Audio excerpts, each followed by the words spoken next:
इचलकरंजी शहर काँग्रेस कमिटीच्या वतीने कैलासवासी अनंतराव भिडे व कैलासवासी सुभेदार काका यांना आदरांजली वाहण्यात आली। इचलकरंजी शहर काँग्रेस कमिटीचे कार्यकारी सदस्य सुदामा साळुंखे व प्राचार्य स्वप्नील वाकडे यांच्या हस्ते प्रतिमा पूजन करण्यात आले। यावेळी महाराष्ट्र प्रदेश काँग्रेस कमिटीचे सचिव शशांक बावसनकर यांनी स्वर्गीय भिडे आणि स्वर्गीय सुभेदार काका यांच्या जीवनावर कार्याचा आढावा घेतला।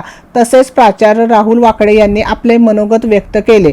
यावेळी इचलकरंजी शहर काँग्रेस कमिटीचे उपाध्यक्ष बाबासाहेब कोतवाल, शशिकांत देसाई, इचलकरंजी विधानसभा युवक अध्यक्ष युवराज शिंगाडे, नंदकिशोर जोशी, अजित मिणेकर, प्रवीण फगरे, राजू काटकर, राजू किणेकर, रवी वासुदेव, रविराज पाटील, सचिन साठे, योगेश कांबळे, अनिल पंचंद्रे यांच्यासह कार्यकर्ते उपस्थित होते।